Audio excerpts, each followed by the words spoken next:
Everybody makes mistakes. That's part of life, isn't it? We trip, we fall, we learn. It's how we grow. No one's flawless. Nobody gets everything right all the time. And that's fair. That's human. You mess up, you take responsibility, and you make sure you don't do it again. That's the deal. But what happens when the same people keep making the same mistakes over and over again and never seem to learn? What happens when those mistakes are no longer innocent, but feel deliberate? When they stop looking like errors and start looking like pure negligence, or even worse, arrogance? See, I can forgive a mistake. I've got no problem with someone who's trying their best, learning on the job, falling down, and picking themselves up again. That's fine. That's life. But what I cannot and will not accept is someone who's in it for themselves. Someone who thinks the club exists to serve their ego. Someone who acts out of pure self-interest, treating the badge, the fans, the history of this football club like it's nothing more than a stepping stone for their own wee ambitions. That is unforgivable. You don't get a second chance when your only mission is your own success at the expense of everything else. And that's where we are now with this football club. We've got people in power, and I use that word intentionally, who are running this club into the ground. This is no longer about poor decisions here and there. This is systemic. It's deliberate. It's toxic. And at the very center of it, we've got individuals like Kevin Thelwell and Patrick Stewart, who, in my opinion, have done more damage to Rangers Football Club than any rival manager, any poor referee decision, or any injury crisis ever could. These two have put our future at risk, and the silence from above is deafening. Look, let's talk facts.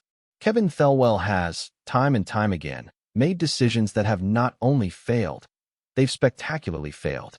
His recruitment record is abysmal. His judgment? Questionable at best. And his vision? If there even is one, it's certainly not aligned with what this football club is meant to be.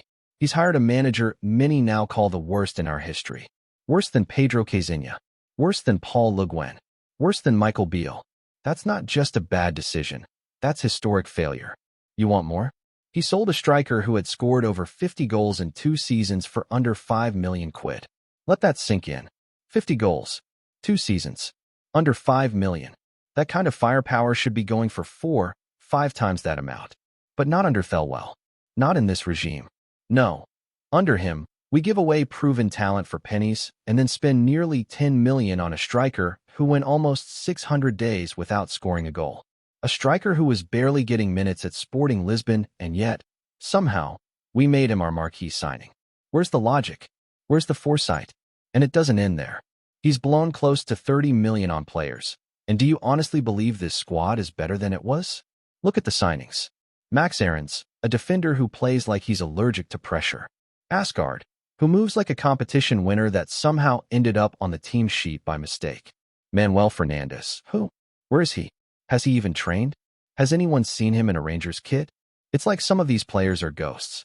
And when they do appear, it's not exactly something to celebrate. But then, just when you think it can't get any more embarrassing, he goes and appoints his own son as head of scouting. Nepotism in broad daylight. No shame. No subtlety. Just straight up, jobs for the boys. And who's there to stop him? Nobody.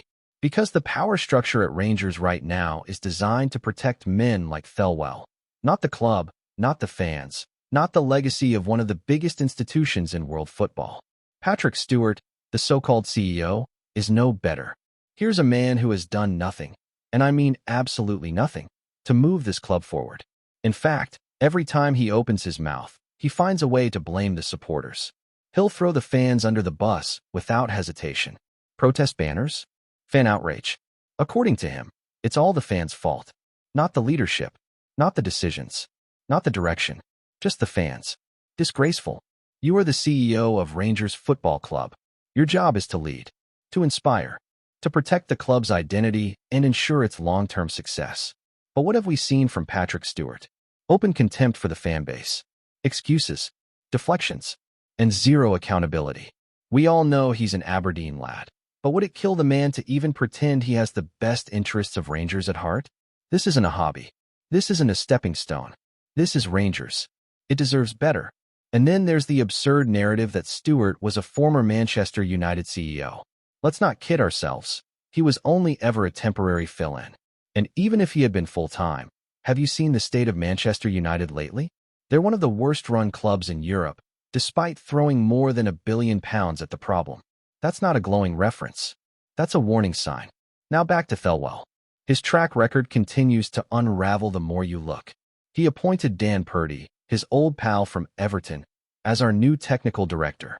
A man Everton were more than happy to let go. What does that tell you?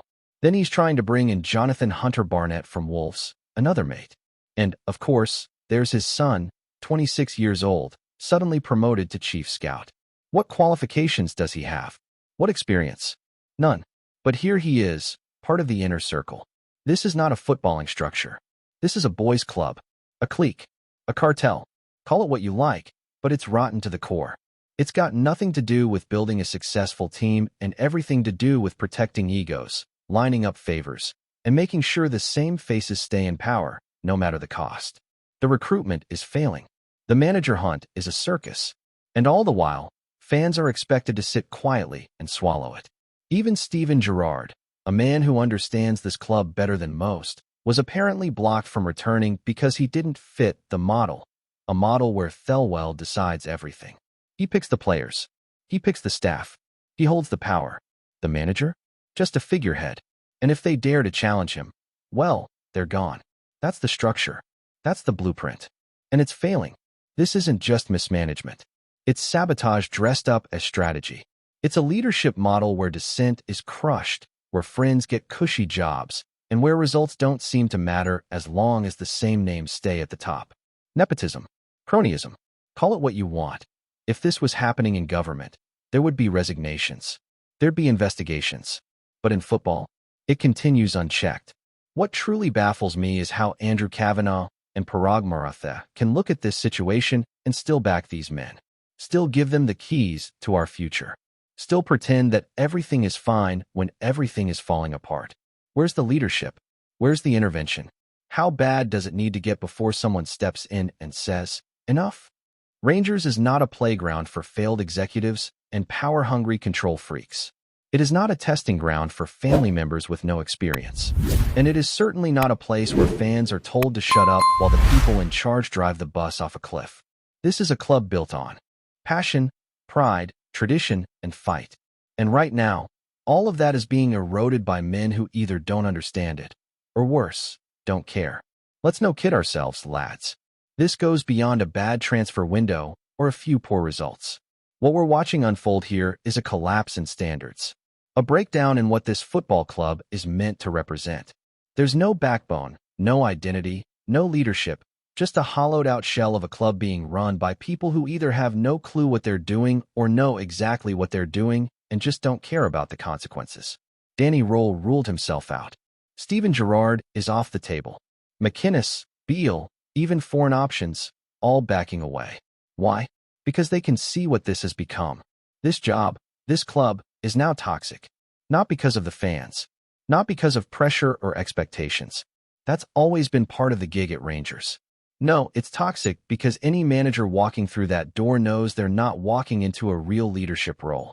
They're walking into a puppet position under a sporting director who holds all the strings and refuses to let go.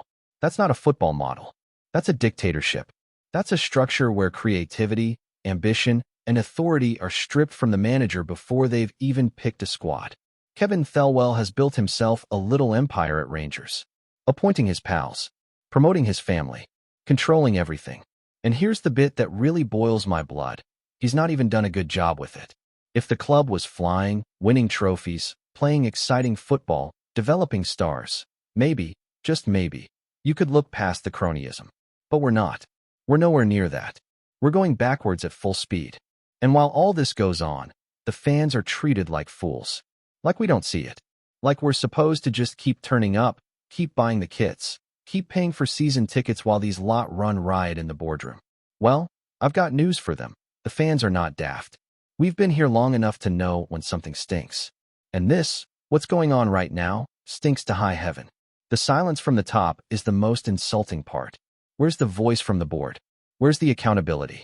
We hear nothing from Kavanagh or Maratha. Nothing from anyone above Thelwell or Stewart. Just empty press releases and vague statements about long-term vision and strategic planning. Mate, your strategy is failing. Your vision is blurred. And while you lots sit in your offices counting numbers and patting each other on the back, this football club is bleeding. The fans are angry. The players look lost. The identity we fought so hard to rebuild after everything we went through, it's being shredded. And let me say this clearly. Changing the manager won't fix this. A new coach is not going to save Rangers while this rotten structure remains in place. You can bring in the best tactician on the planet, but if he's walking into a club where he doesn't choose his own players, where he doesn't have the final say on recruitment, where every footballing decision has to go through a man whose record is absolutely disgraceful, what chance does he have? You want proof it's broken? Look at how many signings have flopped. Look at how many names came in with big price tags, big promises, and vanished. Look at the disconnect between the squad and the supporters. Look at the fact we're now a club people don't want to manage. That's not just down to poor results. That's cultural. That's systemic. That's the direct result of how this club is being run from the top down. And the truth is, we've been warning about this for months. Maybe even longer. Every fan with a set of eyes has been saying it. You don't need a coaching badge or a suit to see that something is badly wrong. And yet, the people with the power to change it have done nothing. Not a thing. Just doubling down, staying silent, or worse, backing the very men responsible for this mess. It's like they think we'll just accept it. Like they're daring us to protest. Daring us to kick up a fuss. But here's the thing. Rangers fans have never been quiet when the badge is under threat. We've marched. We've stood together. We've fought for this club before, and we'll do it again if we have to. Because Rangers doesn't belong to Thelwell. It doesn't belong to Stewart. It doesn't belong to Kavanagh or Maratha or any boardroom exec sitting in a fancy office. It belongs to the supporters. Always has, always will. This model, where the sporting director is untouchable, where the CEO blames the fans, where jobs are handed out like favors at a wedding, it's killing us. Slowly but surely, it's draining the life out of this club. And if we don't speak up now, if we don't make ourselves heard, we could find ourselves stuck in this cycle for years. Years of excuses, years of failure, years of watching our rivals pull ahead while we argue over why our latest rebuild isn't working. I don't say any of this because I want drama. I'm not sitting here raging for clicks or shouting for the sake of it. I'm saying it because I love this club, because I know what Rangers means to me, to my family, to millions of supporters across the world. We've got a history that demands respect. A fan base that deserves honesty, and a standard that should never be lowered.